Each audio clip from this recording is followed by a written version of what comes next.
Okay, we'll go ahead and get started. Great to see everybody. And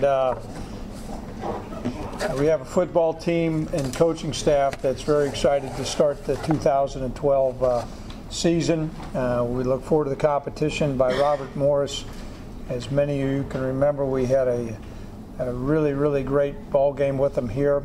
I know that it was closely contested probably up until the fourth quarter, so we're anticipating a great game. Know quite a bit about their program, and we know quite a bit about our program, but there are a couple question marks, and until we really see how those guys respond, we're really not going to know. So at this time, I'll open up to any questions anybody may have.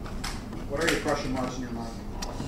I think the biggest thing is offensive line. We've got two new starters that are young players, and I think that's a real concern. And then along with that, you've got a new place kicker and a new punter, and you can try to replicate as many things as you can on both of those cases, but until they're really having to perform, you're really not going to know. And so we're confident, but I've got a little bit of anxious feelings just to see how those guys are going to respond.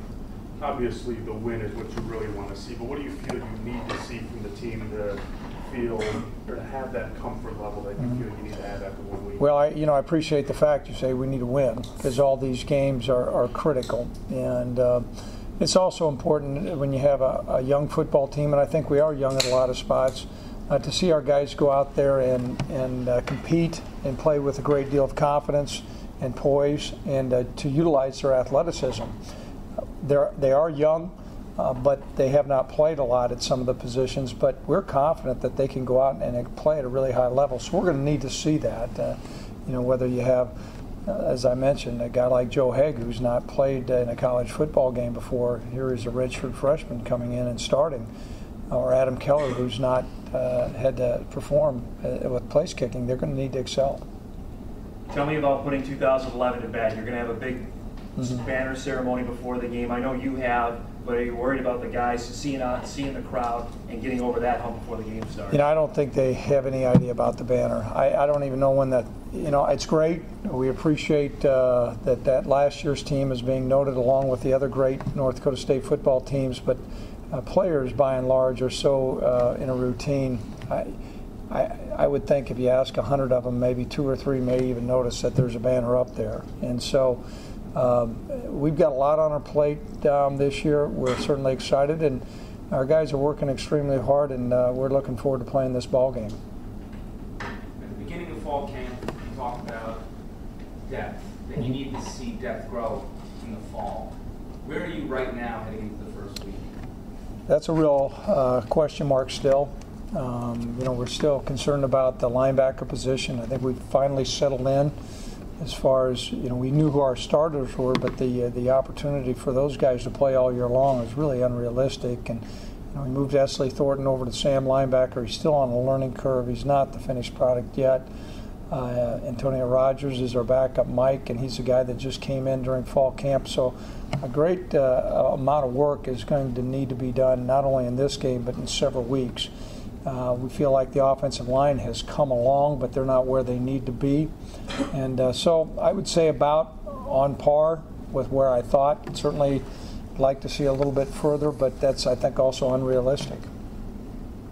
This is about as healthy-wise you've ever come out of a fall camp. Talk a little bit about that. Well, I think we're fortunate, Dom, as far as not having any season-ending injuries, although when you lose a guy, and I don't know if anybody knows Jeff Jerby, he's not going to be able to play football this year. And so here was a guy that we had hopes to maybe compete at the right tackle spot.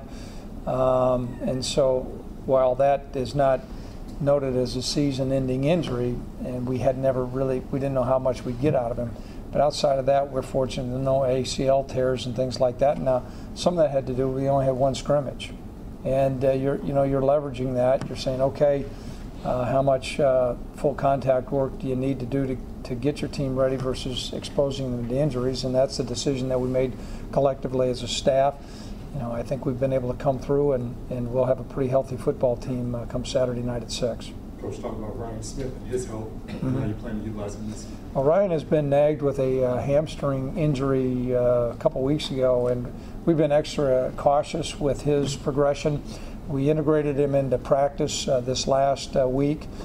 He's done very well. Actually, we probably could have had him come back to practice earlier, but with a hamstring pull, we wanted to make sure that he had ample time to heal and then some.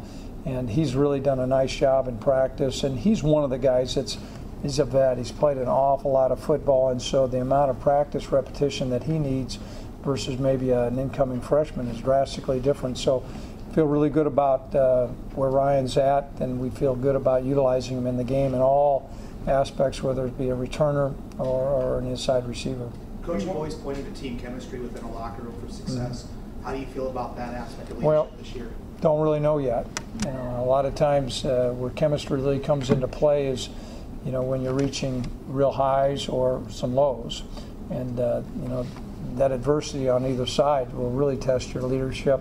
All indications right now are positive, but and we've had good camaraderie and spirited practices, but we're untested. We won't know until, you know, somewhere in the middle of the first quarter we'll start to see a little bit more about where this team is at, and then certainly Saturday night after the game, and I have a chance to visit with this crew again, give you a little bit better feel.